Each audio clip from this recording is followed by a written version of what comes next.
रोजाना यूपी चुनाव का अपडेट जानने के लिए क्लीन न्यूज यूपी को सब्सक्राइब करना बिल्कुल ना भूलें। तो चलिए जानते हैं आज की 10 बड़ी खबरों को।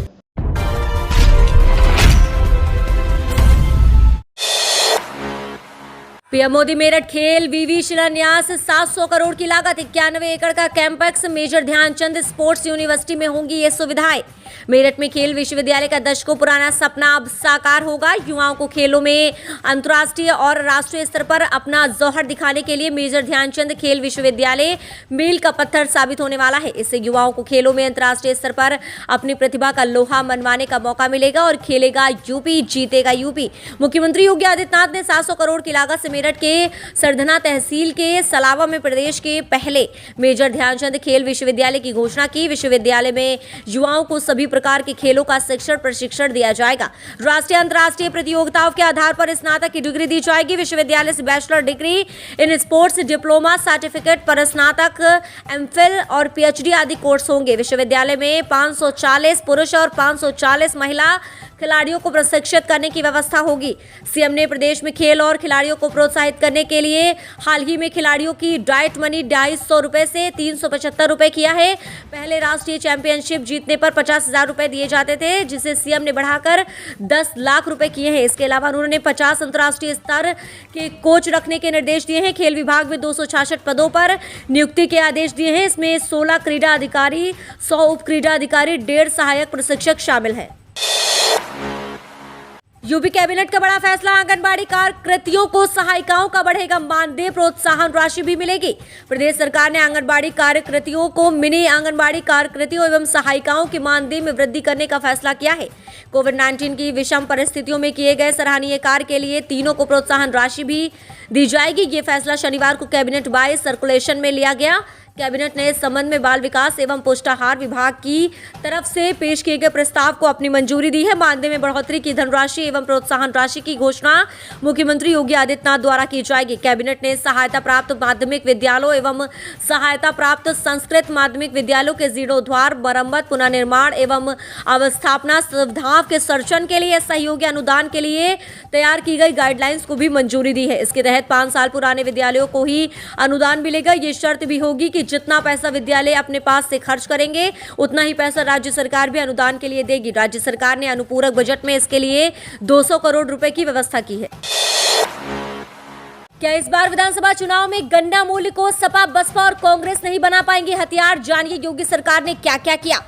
इस बार विधानसभा चुनाव में प्रदेश की योगी सरकार ने विपक्षी दलों से गन्ना मूल्य भुगतान को चुनावी मुद्दा बनाने का मौका न देने के लिए एड़ी चोटी का जोर लगा दिया है। पश्चिमी उत्तर प्रदेश में चुनाव अक्सर गन्ने के मुद्दे पर जीते या हारे जाते थे। आपको बता दें कि राज्य के गन्ना मंत्री सुरेश राणा दावे के साथ कहते हैं कि पिछले 4.5 साल में जितना गन्ना मूल्य भुगतान वर्तमान योगी सरकार ने किया है उतना पिछले 10 साल की बसपा और सपा सरकार मिलकर भी नहीं कर सकी। राणा के अनुसार योगी सरकार ने अपने 4.5 साल के कार्यकाल में 1.51 करोड़ रुपए का गन्ना मूल्य किसानों को अदा किया, जिसमें सपा और बसपा सरकारों के कार्यकाल का बकाया गन्ना मूल्य भी शामिल है।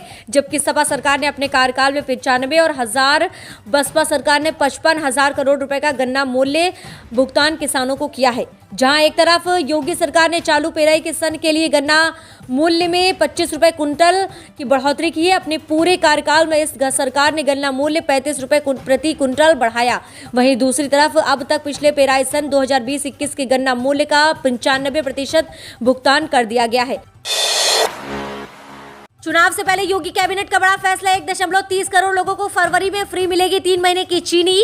अंत्योदय कार्ड धारकों को अगले 3 महीने की चीनी फ्री दी जाएगी। अभी तक प्रति माह 1 किलो 18 रुपए में दी जा रही थी। जनवरी, फरवरी व मार्च माह की 3 किलोग्राम चीनी फरवरी माह में एक साथ में फ्री में दी जाएगी। प्रदेश में कैबिनेट द्वारा शनिवार को कैबिनेट बाय सर्कुलेशन में यह फैसला लिया गया है। प्रदेश में 40 लाख अंत्योदय कार्ड और 1.30 करोड़ लाभार्थी हैं। कैबिनेट ने उत्तर प्रदेश राज्य खाद्य आयोग नियमावली 2021 को मंजूरी दी है। इसके तहत यह व्यवस्था दी गई है। उत्तर प्रदेश राज्य खाद्य आयोग में अध्यक्षना होने पर वरिष्ठ सदस्य अग्रिम अवस्था होने तक कामकाज संभालेंगे। कैबिनेट ने प्रदेश में विद्युत वितरण व्यवस्था में सुधार के लिए भारत सरकार की revamped reformers best result leakage power distribution sector scheme की घोषणा वित्तीय वर्ष 2021-22 के बजट में किए जाने पर मोहर लगा दी है। इसके तहत राज्य में विद्युत वितरण के लिए ट्रांसफार्मरों की क्षमता वृद्धि, लाइन हानियों को 10% से नीचे लाने तथा अन्य सुधारात्मक योजनाओं पर काम होगा।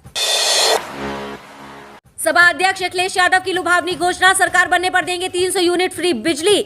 उत्तर प्रदेश में 2022 में होने वाले विधानसभा चुनाव में वोट पाने की खातिर समाजवादी पार्टी भी अब आम आदमी पार्टी की राह पर है। आम आदमी पार्टी की राह पर चलते हुए समाजवादी पार्टी ने प्रदेश में सरकार बनने पर 300 यूनिट फ्री बिजली देने की घोषणा की है।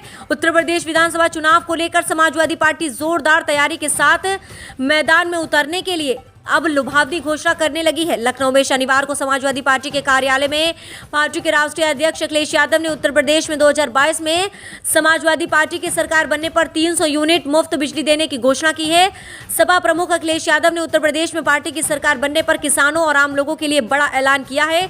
यह ऐलान उन्होंने अपने ट्वीट से ही कर दिया। समाजवादी पार्टी प्रमुख अखिलेश यादव ने शनिवार को कहा है कि अगर यूपी में सरकार बनती है तो वह 300 यूनिट घरेलू बिजली मुफ्त देंगे। इसके साथ ही किसानों की पूरी सिंचाई मुफ्त में होगी।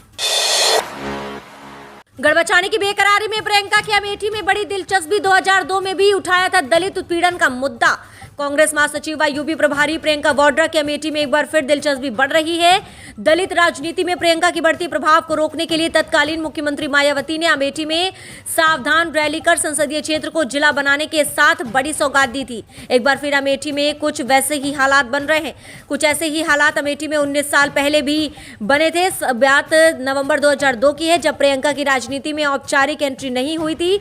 हालांकि प्रियंका अमेठी में सक्रिय रहती थी और अपनी मां सोनिया गांधी का काम देखती थी। इस दौरान 6 नवंबर को संग्रामपुर के पुत्रपुर निवासी दलित राम भजन का घर ढा दिया गया। मामला पंचायत चुनाव की रंजिश से जुड़ा था। उस समय प्रदेश में बसपा की सरकार होने के बावजूद 16 दिनों तक कोई कार्यवाही नहीं हुई। कांग्रेस जिला अध्यक्ष प्रदीप सिंगल ने कहा कि अमेठी से प्रियंका दीदी व राहुल भैया का पारिवारिक रिश्ता है।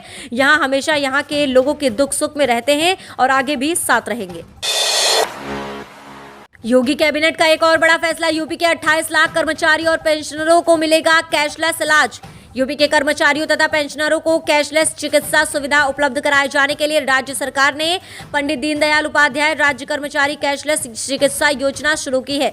इसके लिए उत्तर प्रदेश सरकारी सेवक नियमावली 2016 में संशोधन के प्रस्ताव को राज्य कैबिनेट ने शनिवार को मंजूरी दे दी है। अब प्रदेश के तकरीबन 28 लाख राज्य कर्मचारियों और पेंशनरों को कैशलेस इलाज की सुविधा मिल सकेगी। राज्य कर्मचारियों को अभी तक सरकारी अस्पताल, मेडिकल कॉलेज या प्राधिकृत संविदाकृत अस्पतालों में निःशुल्क इलाज की सुविधा थी। इलाज में आने वाले खर्च की प्रतिपूर्ति राज्य सरकार द्वारा की जाती थी, मगर अब कर्मचारियों को राहत देने के लिए उन्हें कैशलेस इलाज की सुविधा उपलब्ध होगी। ऐसे में उन्हें पहले भुगतान करके फिर प्रतिपूर्ति के झंझट से मुक्ति मिल जाएगी। हालांकि कैशलेस के साथ ही मौजूदा व्यवस्था भी बहाल रहेगी। सरकारी वित्त पोषित अस्पतालों में लाभार्थियों को जरूरत के हिसाब से कैशलेस चिकित्सा उपलब्ध कराई जाएगी। इसकी कोई अधिकतम सीमा निर्धारित नहीं होगी। सभी कर्मचारियों का स्टेट हेल्थ कार्ड बनाया जाएगा। इसी स्टेट हेल्थ कार्ड की सहायता से लाभार्थियों को निःशुल्क इलाज उपलब्ध कराया जाएगा। राज्य कर्मचारियों और पेंशनरों को कैशलेस इलाज की सुविधा उपलब्ध कराने के लिए चिकित्सा शिक्षा विभाग और चिकित्सा एवं स्वास्थ्य विभाग के नियंत्रण वाले अस्पतालों के लिए अलग अलग कैंपर्स फंड का प्रावधान किया जाएगा। चिकित्सा शिक्षा विभाग में ये कैंपर्स फंड 200 करोड़ और स्वास्थ्य विभाग में 100 करोड़ का होगा।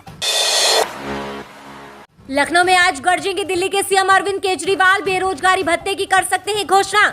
उत्तर प्रदेश विधानसभा चुनाव के मद्देनजर आम आदमी पार्टी के राष्ट्रीय संयोजक और दिल्ली के मुख्यमंत्री अरविंद केजरीवाल रविवार दोपहर राजधानी लखनऊ के स्मृति उपवन मैदान में एक रैली को संबोधित करेंगे। आपने इसकी जानकारी दी है। पार्टी ने कहा कि केजरीवाल के इस रैली के लिए आप नेताओं ने पूरे उत्तर प्रदेश का दौरा किया है और 300 यूनिट मुफ्त बिजली, 10 लाख नौकरी और बेरोजगारी भत्ता जैसे वादों पर लोगों से समर्थन पत्र लिया है। जबकि इससे पहले पिछले साल दिसंबर में आपने हर साल 10 लाख नौकरियां पैदा करने और उत्तर प्रदेश में बेरोजगारों को 5,000 रुपए प्रति माह भत्ता देने की घोषणा की थी। माना जा रहा है कि अरविंद केजरीवाल रैली में फिर से इसकी घोषणा कर सकते हैं। उधर यूपी विधानसभा चुनाव को लेकर पूर्व मुख्यमंत्री अखिलेश यादव मुफ्त बिजली का ऐलान कर चुके हैं। अखिलेश यादव ने शनिवार को घोषणा की है कि सपा की सरकार आने पर बिजली उपभोक्ताओं को 300 यूनिट मुफ्त घरेलू बिजली मिलेगी। इसके साथ ही उन्होंने कहा कि किसानों को सिंचाई के लिए मुफ्त बिजली भी दी जाएगी। आपको बता दें कि इस साल की शुरुआत में उत्तर प्रदेश की 403 विधानसभा सीटों के लिए चुनाव होने हैं। 2017 के विधानसभा चुनाव में बीजेपी ने 312 विधानसभा सीटों पर जीत हासिल की थी। पार्टी ने 403 सदस्यीय विधानसभा के चुनाव में 39.67% वोट शेयर हासिल किया। समाजवादी पार्टी ने 47 सीटें, बसपा ने 19 सीटें जीती थी, जबकि कांग्रेस केवल 7 सीटों पर जीत हासिल कर सकी। मुख्यमंत्री योगी आदित्यनाथ लड़ेंगे विधानसभा का चुनाव। गोरखपुर या अयोध्या से हो सकते हैं प्रत्याशी। उत्तर प्रदेश में 2022 में होने वाले विधानसभा चुनाव के लिए जोरदार तैयारी में लगी भारतीय जनता पार्टी तो मुख्यमंत्री योगी आदित्यनाथ को भी चुनाव लड़ाएगी। मुख्यमंत्री योगी आदित्यनाथ अयोध्या और गोरखपुर में से किसी एक जगह से चुनाव लड़ सकते हैं। मुख्यमंत्री योगी आदित्यनाथ ने चुनावी वर्ष 2022 के पहले दिन पूरे आत्मविश्वास के साथ दावा किया है कि विधानसभा चुनाव में भाजपा न केवल 300 से ज्यादा सीटें जीतेगी बल्कि फिर सरकार भी बनाएगी। तमाम अटकलों और चर्चाओं को किनारे करते हुए स्पष्ट बोले कि वह चुनाव लड़ने के लिए तैयार है। कहां से लड़ेंगे यह पार्टी तय करेगी। यह भी साफ कर दिया कि भाजपा एक परिवार है जिसमें सभी को अपनी भूमिका बदले जाने के लिए तैयार रहना होता है। मुख्यमंत्री योगी आदित्यनाथ वर्तमान में विधान परिषद के सदस्य हैं। परिषद सदस्य के रूप में उनका कार्यकाल इसी वर्ष 6 जुलाई तक का है। प्रदेश में एक बार फिर भाजपा सरकार बनने की संभावनाओं पर योगी आदित्यनाथ ने पूरे आत्मविश्वास से जवाब देते हुए कहा है कि भाजपा एक बार फिर 300 से अधिक सीटें जीतेगी और सरकार भी बनाएगी। आइए जानते हैं उत्तर प्रदेश 2022 विधानसभा चुनाव का ताजा ओपिनियन पोल कि इस बार यूपी में किस पार्टी की सरकार बन सकती है। इस बार उत्तर प्रदेश में काफी बड़ा उलटफेर हो सकता है। अब आप हमें कमेंट के माध्यम से अपनी राय जरूर दें कि क्या योगी आदित्यनाथ दोबारा से मुख्यमंत्री बन सकते हैं या फिर बाजी पलट देंगे सपा प्रमुख अखिलेश यादव, या फिर मायावती बनाएंगी अपनी सरकार, या दिखेगा कांग्रेस का पंजा। हमें कमेंट के माध्यम से अपनी राय जरूर दें। 2022 का चुनाव काफी महत्वपूर्ण माना जा रहा है। सभी की निगाहें यूपी पर है। आइए जानते हैं कि किस पार्टी को कितनी सीटें मिल रही हैं। सबसे पहले यहाँ पर बात कर लेते हैं बीजेपी की। बीजेपी को यहाँ पर मिल रही है 144 से 152 विधानसभा सीटें। अब बात करते हैं समाजवादी पार्टी को। समाजवादी पार्टी को यहाँ पर मिल रही है 203 से 211 विधानसभा सीटें। और वहीं बात करते हैं बहुजन समाज पार्टी की, तो बहुजन समाज पार्टी के हिस्से में आ रही हैं 12 से 20 विधानसभा सीटें। वहीं कांग्रेस के खाते में जा रही हैं 19 से 27 विधानसभा सीटें। अन्य को यहाँ पर मिल रही हैं 5 से 13 विधानसभा सीटें। अब आप हमें कमेंट के माध्यम से अपनी राय जरूर दें कि कौन सी पार्टी पहले नंबर पर उभर कर सामने आ सकती है, किसको करना पड़ेगा हार कर सामना। आपकी राय हमारे लिए बेहद जरूरी है।